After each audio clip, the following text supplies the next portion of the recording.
lance l'enregistrement. Voilà. Je fais juste une petite présentation globale et puis je te laisse la parole. Donc, le principe de ces visio-orientations qu'on organise chaque année, c'est de vous mettre en contact avec les anciens élèves. En cours, on vous donne déjà pas mal d'informations sur le post-bac en cinéma, mais nos informations, elles sont souvent datées, et puis c'est de toute façon un peu une compilation de ce que nous disent les élèves pour pouvoir vous conseiller. On pense que les anciens élèves sont les plus à même de vous expliquer comment est-ce qu'ils ont réussi à s'inscrire, quelles étaient leurs spécialités, et puis surtout vous donner un peu les coulisses, ce que ne vous disent pas forcément les écoles quand vous allez à des portes ouvertes, voilà leur opinion. Donc évidemment, c'est une opinion très subjective, il faut absolument la prendre comme telle. C'est-à-dire qu'il y a des écoles qui vont plaire à certains élèves et pas à d'autres. C'est pas parce que vous allez rencontrer un ancien élève qui n'a pas aimé que vous aimerez pas. Donc essayez de... C'est pour ça qu'on fait des visios et non pas des enregistrements, c'est que vous puissiez poser des questions. Le but étant vraiment que vous trouviez ce qui vous correspondra à vous ou ce qui correspondra à vos enfants, hein, puisque je vois que vous êtes de nombreux parents à être venus et je vous en remercie. Et voilà, de cerner quelles sont les formations qui correspondent à certains profils, que ce soit des profils en termes de spécialité très officiels ou des profils vraiment dans termes plus affectifs, de quoi j'ai besoin, d'un cadre ou au contraire de liberté, de voyage ou de rester près de mes parents. Enfin, toutes ces questions-là sont tout aussi légitimes les unes que les autres et n'hésitez pas à les poser et à vous les poser.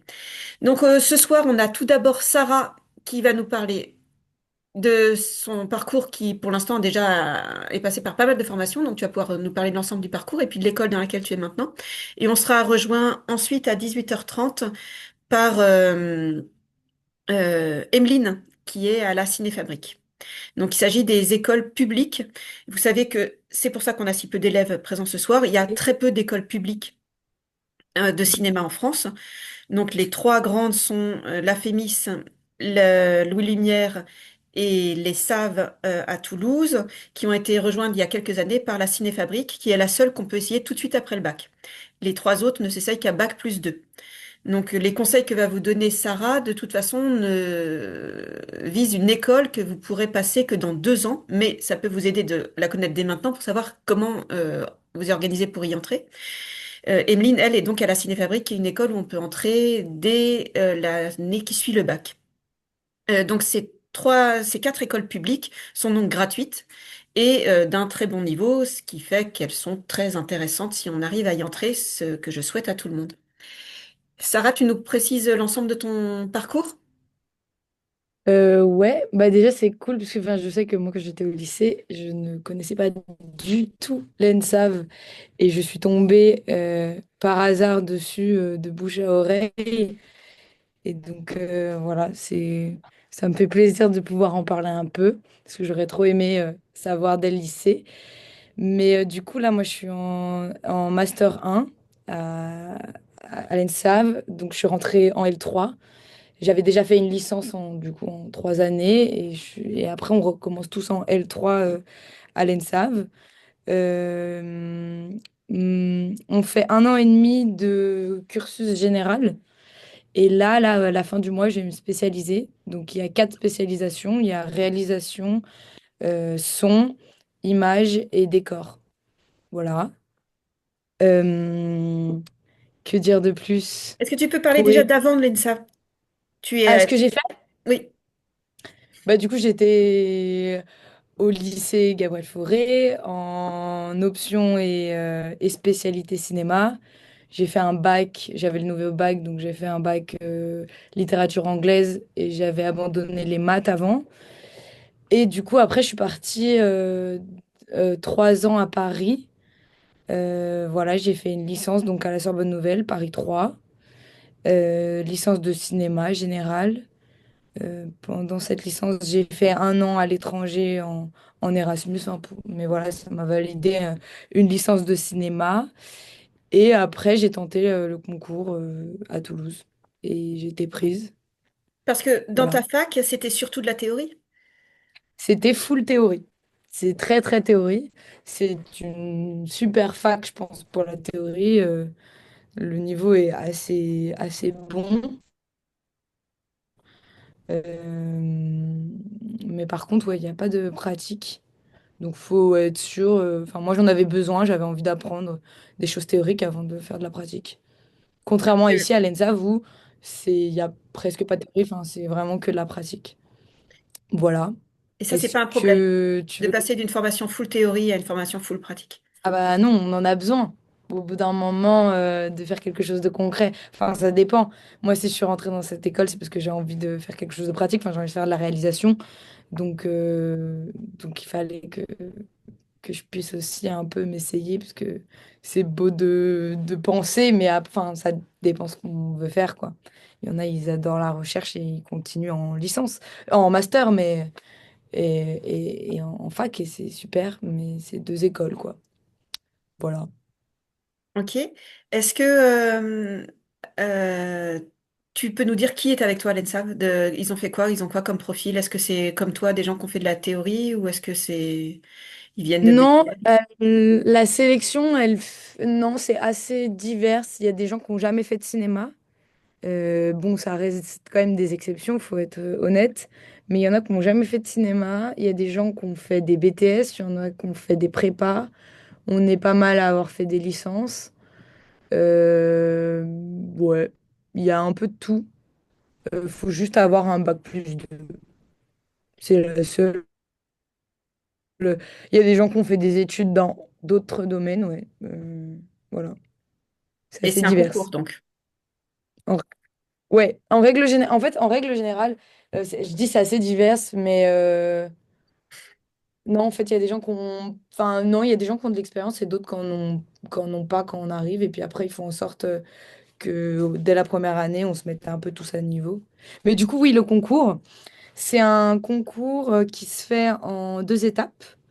Alors d'abord, on a un dossier à rendre, ça ressemble un peu à celui de la Cinéfabrique pour le premier tour, où on a, on a un dossier à rendre dans lequel il faut faire sur un sujet, il y a un mot qui est le sujet, et on doit rendre un écrit, on doit rendre une histoire sonore, et on doit rendre un visuel, un photomontage.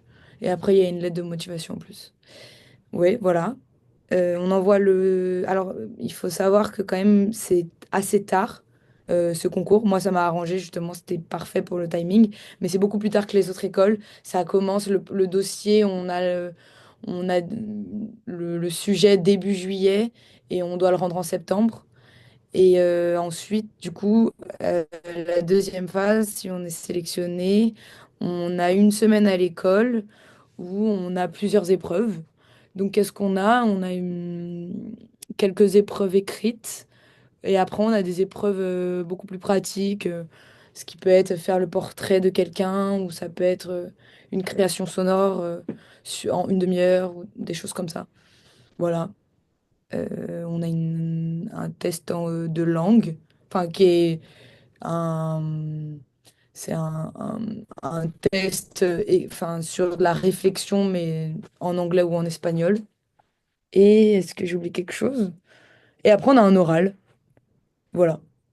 Et Mais c'est donc, ça ne vérifie pas du tout vos compétences de réalisation. C'est-à-dire que tout va être appris par l'école.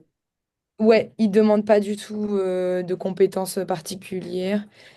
Pour justement réaliser les exercices au concours, ils nous montrent ce dont on a besoin de savoir pour utiliser le matériel. Et puis de toute façon, c'est pas, ils notent pas du tout la technique. D'accord. C'est vraiment les idées et qu'est-ce qu'ils cherchent comme profil. Bah, en vrai, c'est quand même une école qui forme quand même des gens qui ont envie, qui ont un profil artistique, peut-être qui ont envie, qui sont plus voués à être des chefs de poste, ou du moins par exemple un chef déco ou un chef option. Ça va être quelqu'un qui va quand même être un technicien, mais qui va avoir aussi un profil créatif ou artistique. Voilà. Après, si on fait on aura eu les bases en réalisation en spécialité, on aura eu les bases de première année et de moitié de deuxième année, les bases techniques. Et après, on travaille plus ce qui va être scénario, script, enfin tout ça. Et donc toi, tu vas Voilà. te spécialiser dans la réalisation. Bah, j'ai eu justement hier la présentation des parcours et moi c'était une évidence que c'était réalisation et je pense que ça allait encore mais j'ai un petit doute avec le son. Ça, on t'a pas Voilà. demandé de le dire à l'entrée. C'était pas un Non, pas concours du tout. réel, un concours. D'accord. C'est pas Non, du ça tout c'est comme la cool. Clémis. Moi, ça m'a plu. Ouais, non, non, ça, ils nous laissent le temps de nous faire nos propres idées. Et en fait, on passe sur tout. On fait tout, on apprend, tout le monde apprend du son, à faire du décor, à faire de l'image, à faire de la direction d'actrice, enfin, voilà. Du coup, euh, du coup, ça nous permet vraiment d'explorer avant de se décider. Et du coup, c'est nouveau cette année pour moi. On se pré-spécialise du coup cette année, en deuxième année. Et ça nous laisse, on a 6 mois pour changer, enfin jusqu'à la fin de l'année, quoi, pour changer de spécialité si on voit qu'en fait, c'était pas vraiment ça qu'on voulait faire. Ok. Voilà. Je continue ou il y a des questions? Ok. Eh ben, je continue à poser des questions. Euh, donc, ensuite, ça vous prépare à aller directement dans le milieu du cinéma, c'est-à-dire qu'en sortant de l'ENSAV, vous êtes cinéaste. Bah, on l'espère, quoi. Après, il y a l'industrie, enfin, le marché, quoi. C'est une autre histoire, mais ça, c'est juste l'arrivée dans la vie réelle. Mais oui, alors en fait, ce qui est pas mal à l'ENSAF, c'est qu'il y a une dernière année qui s'appelle l'année d'URCA. Donc après le Master 2, donc après les 3 années à l'ENSAV, on peut faire une dernière année. On peut venir à certains cours si on veut.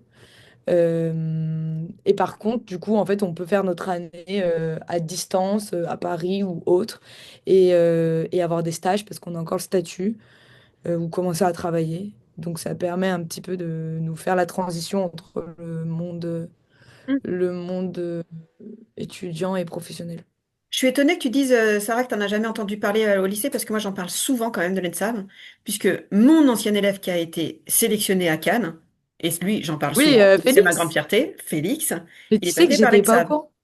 Oui, mais Bah, je c'est sais, pour ça bah, que ça m'étonne. Félix, Donc en bah, sortant, on est je, vraiment réalisateur. C'est le seul qui est passé par l'ENSAV et c'est le seul qui actuellement est réalisateur. Donc je me dis, non, c'est pas le seul, c'est pas mon seul ancien élève qui est réalisateur quand même, mais en tout cas c'est le seul qui a été sélectionné à Cannes.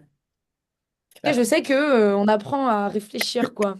Mais enfin, l'ENSAV, il y a plein de choses qui sont compliquées parce on est malheureusement, on n'est pas à Paris.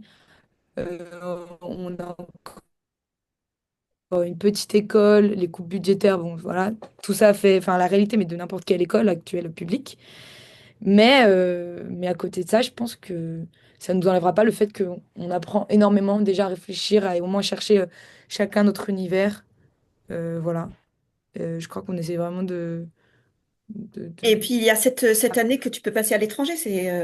Enfin, je Oui, sais que Félix, il avait énormément appris. On est partant aux États-Unis la dernière année ouais, d'ENSAV. Ouais. ouais, elle a beaucoup de partenariats à l'école, un peu dans le monde entier. Du coup, c'est possible de faire la dernière année ou le DURCA ou le M2, on peut le faire à l'étranger. On peut le faire 6 mois. Je ne sais pas si on peut faire un an, peut-être, je suis pas sûre. Mais en tout cas, ouais. Donc c'est quand même pas mal. Et chaque année, enfin, il y a des échanges qui se font avec des étudiants internationaux. Vous êtes Donc combien on par en... classe? Là, on est une trentaine. Dans ma classe, on est 32. Ok. Donc, Vous arrivez à faire de la pratique à 32. ouais. Bah, en fait, on fonctionne pas mal en quart de classe. Du coup, ça va. Ça fait des petits groupes. On est 8. Et le Et, matériel? euh, Vous et le avez des, matériel, vous avez des on a salles, du des matériel. plateaux, des fonds verts, du bon matériel. Ouais. On a une salle de cinéma dans l'école. Après, on a un plateau décor. euh, Assez grand où on peut du coup soit faire des exercices de décor, soit aussi faire des exercices enfin tous les exercices qui se prêtent au studio quoi, aussi bien que ce soit en lumière qu'en image, même qu'en son, enfin voilà. Et qu'est-ce qu'on a d'autre? On a une salle de développement photo argentique. On a une salle de tirage photo. On a, on a des salles de montage. Là, je suis dans une salle de montage là, actuellement. Ah, c'est ça. Euh, Je me demandais ouais, si tu habitais dans un tout petit machin comme ça. Je trouve ça trop bizarre. un peu Non, non, sobre. c'est une salle de montage que j'ai prise. Euh, on a quoi d'autre? Voilà, on a un auditorium son pour ceux qui font du son. Voilà, et le matériel, après, ben, on a des caméras. Le fonctionnement fait qu'au début de l'année, on a le droit d'utiliser que enfin, certaines choses. En fait, ils nous forment à chaque fois sur le matériel. Donc, on peut pas utiliser du matériel sur lequel on n'a pas été formé.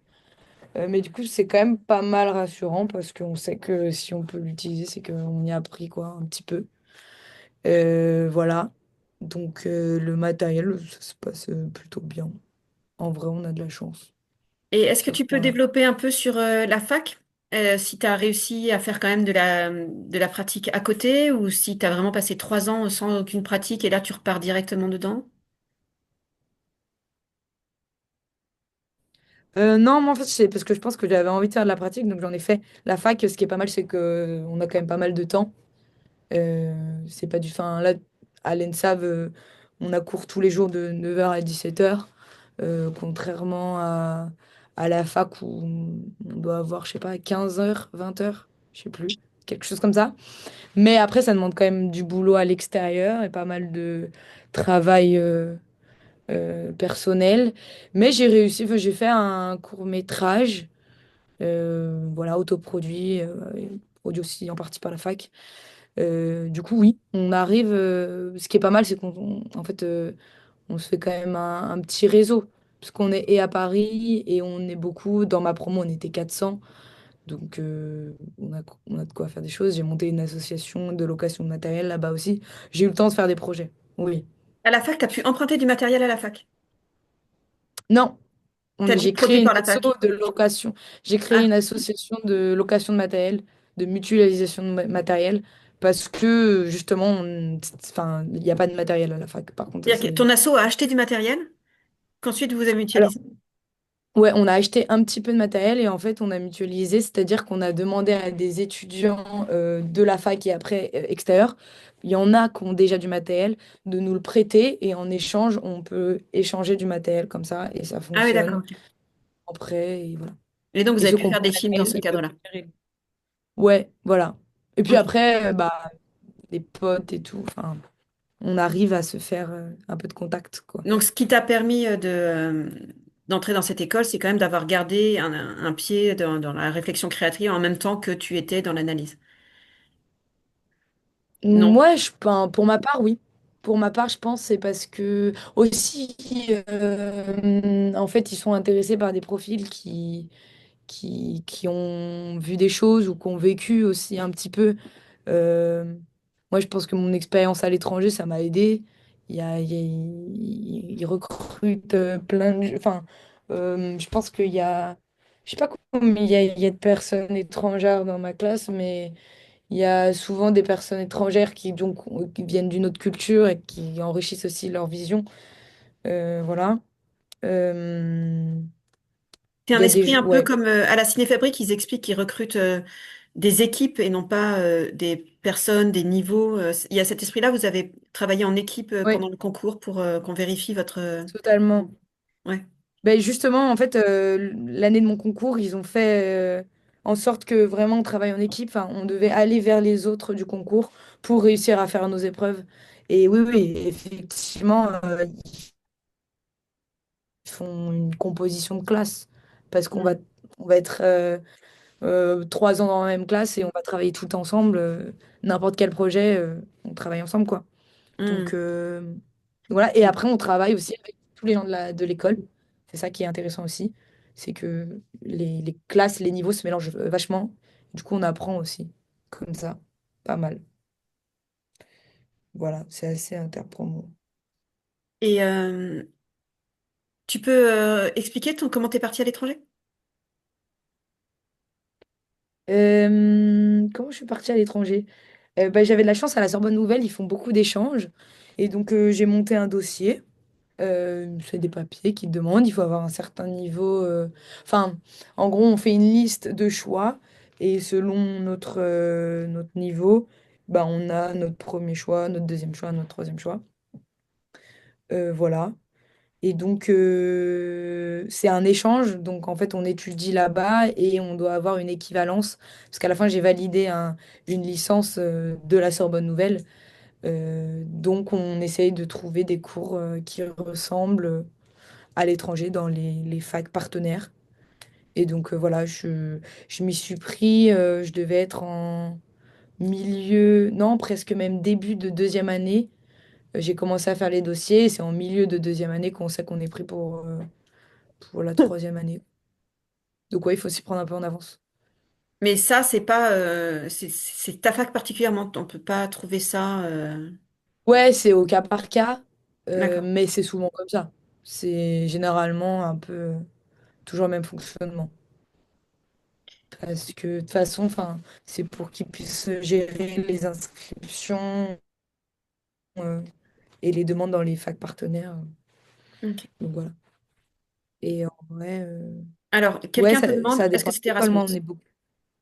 Quelqu'un demande, Non, est-ce que c'était c'était pas Erasmus? Erasmus. C'était pas Erasmus parce que moi, c'était pas en Europe.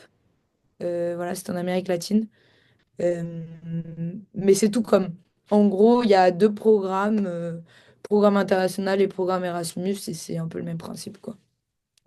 Donc oui, on peut partir vraiment partout dans le monde.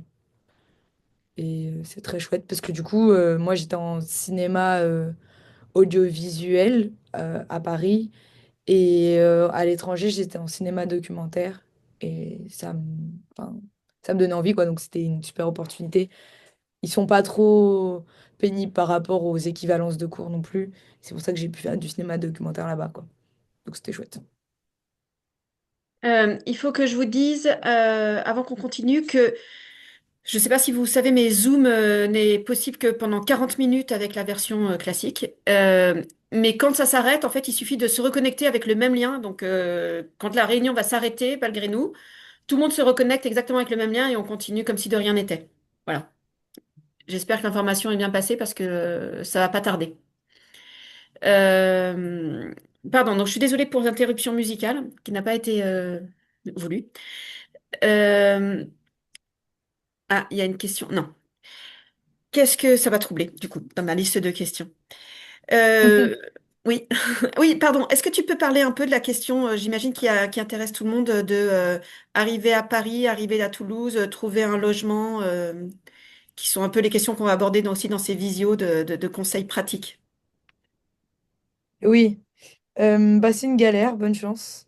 Ok. Euh, Non, mais alors l'arrivée à Toulouse est beaucoup plus douce que l'arrivée à Paris, hein, faut pas se mentir. L'arrivée à Paris, c'était compliqué parce que ben du coup, enfin en fait à Paris, il faut faire une visite et dès qu'on enfin, si on est satisfait de l'appartement, il faut le prendre directement, quoi. Il n'y a pas de temps de réflexion parce que, enfin, les gens voient des candidatures en permanence et donc il faut se positionner très très vite. Donc il faut avoir déjà un dossier de préparé et presque l'avoir en main pendant la visite. Et si c'est lui, bah, il faut le donner.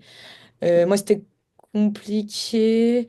Non, qu'est-ce qui s'est passé? Oui, non, bah, et je sais qu'il y a des gens enfin, qui du coup ne peuvent pas se déplacer. Ce qui fait que c'est assez compliqué parce que à Paris, il y a quand même des arnaques. Il y a quand même beaucoup de choses qui sont quand même pas très décentes et salubres. Donc, c'est quand même toujours bien de vérifier en vrai. Et même en vérifiant en vrai, bon, faut quand même bien. Enfin, n'hésitez pas à poser plein de questions, quoi, parce que on se rend compte qu'on se fait vite un peu avoir. Voilà. C'est un peu compliqué. Après, il faut aussi bah, demander autour de soi, mais enfin, il y a des arrondissements qui sont beaucoup plus intéressants que d'autres en termes de prix. Voilà. Et quel conseil donner de plus? Non, je sais pas. Après, c'est très simple de se déplacer en métro.